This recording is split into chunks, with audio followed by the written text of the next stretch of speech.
Hola, hoy vamos a meternos con algo que vemos todos los días, pero a lo mejor no pensamos en ello.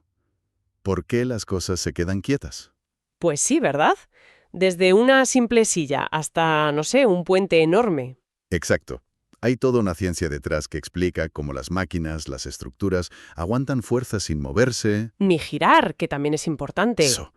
Hoy vamos a hablar de estática, y en concreto del equilibrio de eso que llamamos sólido-rígido. Efectivamente, es, digamos, la base para entender por qué las cosas son estables y no se caen o, bueno, no se rompen. Nuestra idea hoy es ver qué condiciones hacen falta para que algo esté en equilibrio. Eso es.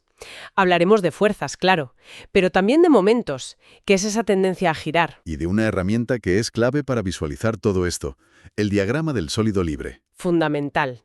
Sin él, resolver estos problemas es complicado. Vale, pues empecemos por ahí. Lo del sólido rígido.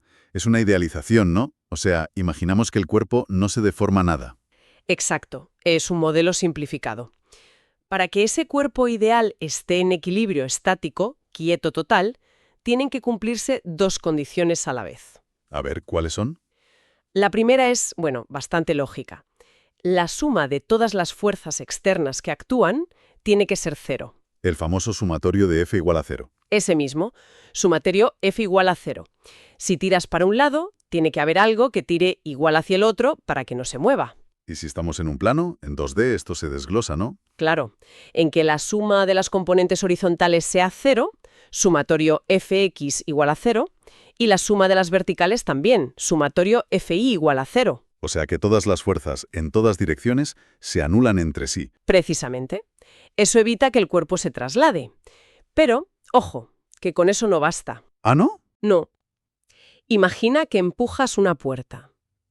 Arriba hacia un lado y abajo hacia el otro, con la misma fuerza. Vale. La suma de fuerzas sería cero, no se trasladaría. Pero, Gira. claro, Exacto. ahí entra la segunda condición, ¿Qué es? que la suma de los momentos de todas esas fuerzas respecto a cualquier punto que elijas también tiene que ser cero. Sumatorio m igual a cero. Vale. Momento. Momento es fuerza por distancia. M igual a F por D. Pero esa D, la distancia, tiene su miga, ¿verdad? Tiene toda la miga, sí. No es cualquier distancia. Es la distancia perpendicular desde el punto donde calculas el momento hasta la línea por donde actúa la fuerza. A ver, un ejemplo. Piensa en una llave inglesa. El punto es el centro de la tuerca. La fuerza la haces en el mango. La distancia D es la perpendicular desde la tuerca hasta donde empujas. Ah, claro. Por eso con una llave más larga haces más palanca, más momento. Exacto. Generas más momento con la misma fuerza. Y las unidades, pues, newton por metro, nm. Y por convenio, el giro antihorario se suele tomar como positivo, ¿no? Sí, es lo habitual. Aunque lo importante es ser consistente en cada problema. Vale. Y mencionaste antes algo llamado par de fuerzas. ¿Qué es eso exactamente? Ah, sí. Un par de fuerzas es un caso especial pero muy común. Son dos fuerzas iguales en magnitud, paralelas, pero de sentido opuesto, y separadas una distancia d. No están en la misma línea, entonces. Eso es clave, no están alineadas.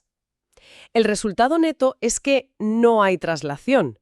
La suma de fuerzas es cero, pero sí hay una tendencia pura a la rotación. O sea, solo giro. Solo giro.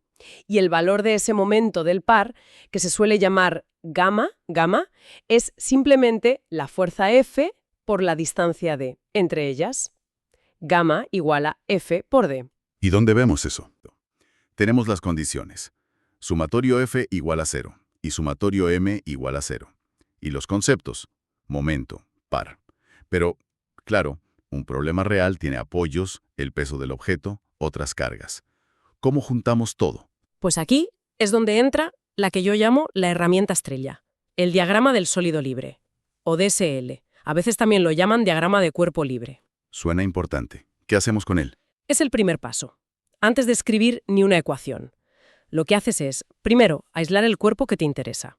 Lo dibujas solo, sin nada alrededor. Lo liberas. Exacto. Lo liberas. Y luego, todas esas cosas que quitaste, los apoyos, los cables, los contactos con otros cuerpos, las sustituyes por las fuerzas y a veces momentos que ejercían sobre tu cuerpo.